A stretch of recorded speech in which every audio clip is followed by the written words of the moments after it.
خرم صاحب، تھوڑی سی میری جذباتی پن کی معذرت کے عام شہری کے طور پر مجھ سے رہا نہیں گیا کہ میں بھارت کا ذکر بھی کروں اور ساتھ یہ بتاؤں کہ ہمارے ہاں کے ان معاملات کے اوپر ڈیبیٹ ہو رہی ہے اور وہاں کیا ڈیبیٹ ہو رہی ہے۔ تو میں کیا سمجھوں اپنے اس ابتدائی کے بعد کہ ہماری سیاسی ترجیحات میں کوئی فقدان ہے، سیاسی استحکام میں کوئی فقدان ہے، سیاسی اتحاد میں کوئی فقدان ہے یا کچھ اور؟ نہیں، فقدان سے زیادہ اہم بات یہ ہے کہ آج کی جو حکومت ہے، اگرچہ اللہ تعالیٰ نے مارکہ حق میں بہت بڑی کامیابی دی، اس کے بعد ہندوستان جو ہے وہ پے در پے ایک فاش غلطیاں بلنڈرز کر رہا ہے، خاص طور پہ جو آپ نے ذکر کیا ابلاغ کے محاذ پر۔ یہ جو ابھی انہوں نے آپریشن کیا ہے جس کا دعویٰ لوک سبھا میں کیا گیا، وہ تو غالباً اس ہیڈ لائن سے بچنے کے لیے تھا کہ 100 دن ہو گئے اور ابھی تک کوئی پکڑا نہیں گیا، کیونکہ 100 دن ہو گئے، اور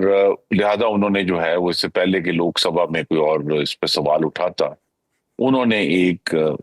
بالکل فالس فلیگ بھی کیا، فالس آپریشن جو ہے وہ کر کے تو کہا کہ یہ تو ہم نے کر دیا ہے۔ اس کی جو سب سے بڑی اس وقت بھیانک مثال ہے وہ آج سے 25 سال پہلے چھتیس سنگھ پورہ میں ایک واقعہ ہوا تھا، جس میں ایک گاؤں میں جو رہنے والے تھے ان کو قتل کیا گیا، اور اس کے بعد کچھ کشمیریوں جن کو کہا یہ دہشت گرد ہیں ان کو مار کے ان کی قبروں میں ڈال دیا گیا۔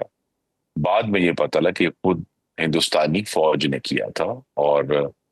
صدر کلنٹن کا جو کہ دورہ تھا تو ان کو اس بات پر جو ہے منانے کے لیے کہ پاکستان دہشت گرد ہے اور ہندوستان تو پرامن ہے۔ تو لہذا اب یہ جو ان کا عمل ہے، اس سے پھر شک گہرا ہوتا جا رہا ہے کہ جو پہلگام کا واقعہ تھا وہ جے ڈی وینس کو، جو امریکی نائب صدر ہیں جو اس وقت ہندوستان کے دورے پر تھے، ان پر اثر انداز ہونے کے لیے کیا گیا تھا۔ لیکن چونکہ ہمارے پاس غیر جانبدار ذرائع سے ابھی تک کوئی انفارمیشن نہیں ہے، جس طرح ہمارے پاس یہ جو آپریشن جس کو ہندوستان مہادیو کا نام دے کر کلیم کر رہا ہے، اس کی بھی غیر جانبدار ذرائع نے کوئی قسم کی انفارمیشن نہیں دی کہ جی یہ درست ہے، غلط ہے، ہوا ہے، نہیں ہوا۔ تو لہذا وہ تو اپنی جو ہے وہ مستقل انیشیٹو جاری رکھے ہوئے ہیں۔ دوسرا جو آئی تھنک غالباً ان کو ہم کہہ سکتے ہیں کہ ان کی طرف سے جو پیش رفت ہوئی کہ وہ جو ایک بالکل غیر مرئی قسم کا ریزسٹنس فرنٹ ہے، جس کی ویب سائٹ پر پہلے اس کو کلیم کیا گیا اور پھر وہ کلیم واپس لے لیا گیا کہ امریکہ نے اس کو ایک دہشت گرد تنظیم قرار دے دیا۔ ہمارے اوپر جو اس وقت فرض ہے وہ یہی ہے کہ اگرچہ الحمدللہ مارکہ حق کے بعد پاکستان کی پوری دنیا میں جو ساکھ ہے، سفارتی ساکھ بھی اور عسکری ساکھ بھی، اس میں بہت اضافہ ہوا ہے، لیکن جو سفارتی مشن ہے اور اب جو 21ویں صدی کا تقاضا ہے اس کے ساتھ ایک ابلاغ کا مشن بھی کرنا ہے، وہاں ابھی وہ پیش رفت نہیں ہوئی جس کی ضرورت ہے۔ یہ ٹھیک ہے کہ ہائیسٹ لیول پر ملاقاتیں ہوئی ہیں، جو اسحاق ڈار صاحب ابھی پچھلے چند دن پہلے جو امریکی وزیر خارجہ اور نیشنل سیکورٹی ایڈوائزر ہیں ان سے ملے ہیں، فیلڈ مارشل چائنا گئے ہوئے تھے، اس سے پہلے وہ صدر ٹرمپ نے بھی ان کو ایک زورانے پر مدعو کیا۔ ہائیسٹ لیول پر تو ملاقاتیں ہوئی ہیں، لیکن وہ پوری دنیا میں اگر ہمیں ہندوستان کو سمجھے اس کا دائرہ تنگ کرنا ہے، اس کے اوپر پھندا تنگ کرنا ہے، تو کہیں زیادہ ہمیں متحرک سفارتکاری کی ضرورت ہوگی۔ اور اس کے ساتھ میں پھر کہوں گا کہ یہ بے حد ضروری ہے کہ 21ویں صدی میں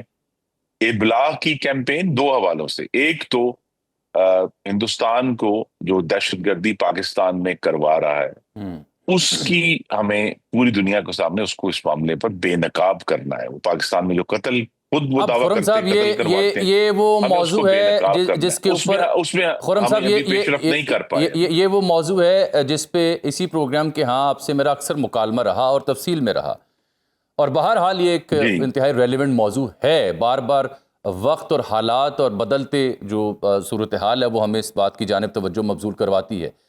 لیکن یہ بالفرض اللہ نہ کرے اگر بھارت کو کوئی 50% بھی کامیابی جو پاکستان کو ملی اس قدر ملی ہوتی تو دنیا بھر میں اور ابلاغ کے محاذ پہ بھارت نے کیا حشر کرنا تھا یہ ہم سوچ بھی نہیں سکتے۔ کیا وجہ ہے کہ ہم نے اتنی بڑی فتوحات، اتنی بڑی کامیابی اور جو کچھ کیا جس کا اعتراف بھارتی لوک سبھا میں بھی ہو رہا ہے، اس کو ہم صحیح طور پر مؤثر طور پر دنیا کو آگاہ کر پائے، اس کا ابلاغ کر پائے، پولیٹیکلی ہم کنسنسس کے ساتھ پوری دنیا کے سامنے اپنا کیس پریزنٹ کر پائے؟ جی کیس تو پریزنٹ کیا ہے کنسنسس کے ساتھ، لیکن رکاوٹ جو ہے آئی تھنک جو ادراک شاید ہمیں ڈومیسٹک پالیٹکس میں تو ہے کہ میڈیا کتنا اہم ہے اور کتنی بڑی کیمپینز چلانی ہے، لیکن جو انٹرنیشنل کیمپینز ہیں جن کے لیے ایک میں کہوں گا کہ ایک تھوڑی سی اور عرفہ قسم کی ہمیں انٹیلیجنس کی ضرورت ہے، اس کو استعمال کرتے ہوئے جو اور یہ ایسی کیمپین چلانی ہے جو براہ راست یہ نہ ہو کہ جی کسی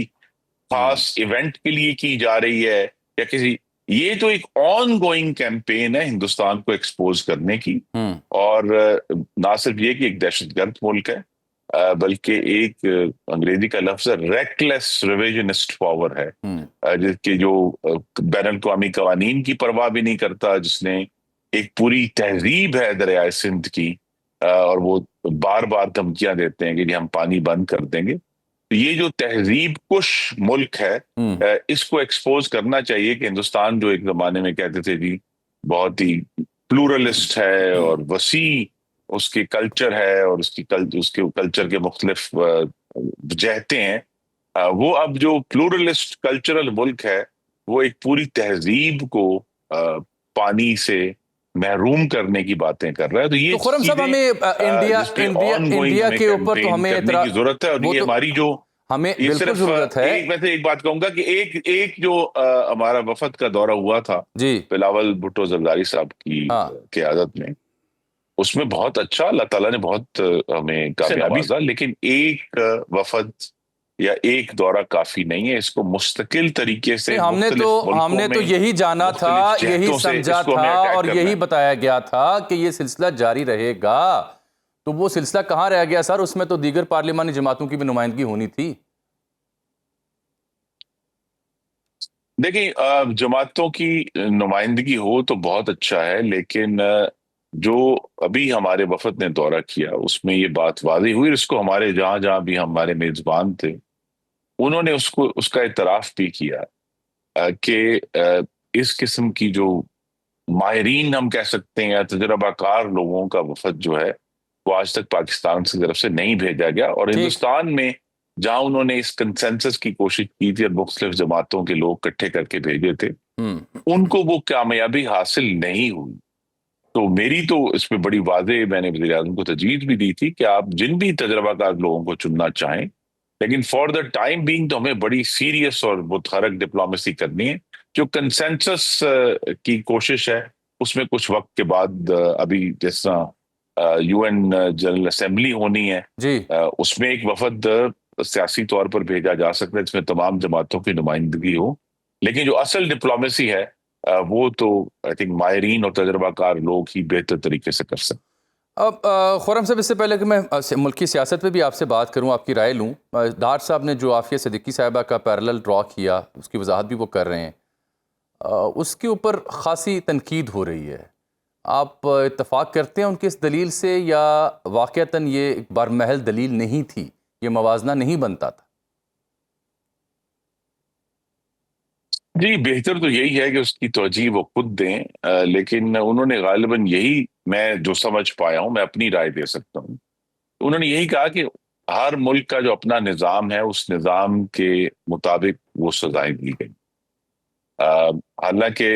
میں خود اس کا عینی شاہد ہوں کہ وزیر اعظم نے ابھی چند مہینے، اب تو 7 مہینے ہو گئے، دسمبر میں باقاعدہ ایک خاتون سینیٹر صاحبہ کو یہ مشن دیا کہ وہ جا کر ایکسپلور کریں۔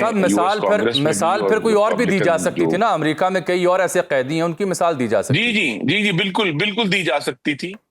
وہ اس سے میں کہوں گا بہتر وہی ہے کہ وہ یا ان کے ترجمان کی توجیہ دیں، لیکن وہ ہماری سینیٹر صاحبہ تشریف لے گئیں اور انہوں نے غالباً شاید ابھی تک کے ریکارڈ میں سب سے طویل گفتگو 3 گھنٹے کی محترمہ عافیہ صدیقی سے کی، اور انہوں نے آ کر رپورٹ بھی کیا ہے کہ کیا ان کے جذبات ہیں اور کو کیا سمجھتی ہیں۔ تو یہ بھی ہے کہ پاکستانی ذہن میں جو عافیہ صدیقی کیس کی پیچیدگی ہے وہ بھی پوری طرح واضح نہیں ہے، ہم اس کو بہت بلیک اینڈ وائٹ طریقے سے دیکھتے ہیں، لیکن یہ کیس پورا کا پورا گرے ہے، یہ نہ کالا ہے نہ سفید ہے۔ ٹھیک ہے. اچھا میں آج سن رہا تھا محترمہ علیمہ خانم کو بھی ان کی ملاقات بھی نہیں ہو پائی عمران خان صاحب سے. کل رانا ثناء اللہ صاحب ایک پروگرام میں کہہ رہے تھے کہ ہم خان صاحب سے ملنے کو تیار ہیں. آج انہوں نے کہا جی میں تو ان کی سٹیٹمنٹ کو سیریس لیتی نہیں ہوں. کیا وجہ ہے کہ جی اتنا اہم ذمہ دار وزیر کہہ رہا ہے کہ ہم بیٹھنے کو تیار ہیں اور ان کی بہن کہہ رہی ہیں کہ ہم بیٹھنے کو تیار نہیں ہیں کیونکہ ان کی سٹیٹمنٹ کو سیریس نہیں لینا. یہ حکومتی وزیر کی پیشکش کو غیر سنجیدگی سے لینا یہ کس بات کا ثبوت ہے کہ اعتماد نہیں ہے انہیں اس حکومت کے اوپر, یا وہ سمجھتے ہیں کہ یہ بے اختیار حکومت ہے؟ پھر قاسم اور سلیمان کے بارے میں واضح کر دوں کہ وہ انہوں نے کہا جی تحریک چلانے نہیں آ رہے, البتہ یہ خانہ خالی ہے کہ اگر پاکستان آنا چاہیں باپ سے ملنے تو وہ آ سکتے ہیں. جی دیکھیے تحریک انصاف جو ہے وہ ان کی جدوجہد جمہوریت کے لیے اور آئین کی سربلندی کے لیے نہیں ہے. پھر کائے کے لیے؟ ان کی تو جدوجہد اسی بات پر ہے کہ بانی چیئرمین کی رہائی چاہتے ہیں کسی سودے بازی کے نتیجے میں, اور دوسرا وہ اقتدار تک جو بھی ان کو جو ایک طریقہ آزمایا انہوں نے پچھلی دفعہ اسی کو دوبارہ آزمانا چاہتے ہیں. جس گود سے اٹھے تھے اس گود میں دوبارہ بیٹھنا چاہتے ہیں. تو لہذا وہ اپنی سوجھ بوجھ کے مطابق وہ سمجھتے ہیں کہ یہ تو پاکستان میں پرامن سیاسی پارلیمانی جدوجہد جو ہے وہ پاکستان میں بے معنی ہے. حالانکہ یہ درست نہیں ہے. ان کے پاس بہت زیادہ مواقع ہیں خاص طور پہ قومی اسمبلی میں بھی, پنجاب اسمبلی. بالکل کہ وہ اگر سنجیدہ اپوزیشن کریں تو ان کو سیاسی فائدے ہو سکتے ہیں, لیکن وہ ایک بڑی کند سوچ ہے اور وہ تصادم کی سوچ ہے جس کو لے کر چل رہے ہیں. دوسرا یہ کہ جو رانا صاحب نے کہا میں اس کی بالکل اس کو سپورٹ کروں گا کہ اگر بانی چیئرمین کے بیٹے جو ہیں وہ غیر ملکی شہری ہیں, وہ ویزا لے کر پاکستان آئے اور قانون کے مطابق اپلائی کریں اپنے والد سے ملنے کے لیے, ٹھیک ہے, تو ضرور ملاقات ہونی چاہیے. بہت خوش آئند. باخبر رہیے ہر جگہ ہر وقت, اور ابھی سنو نیوز کا یوٹیوب چینل سبسکرائب کیجئے, بیل آئیکن پر کلک کیجئے اور جانیے ملکی اور غیر ملکی حالات و واقعات یقین کے ساتھ.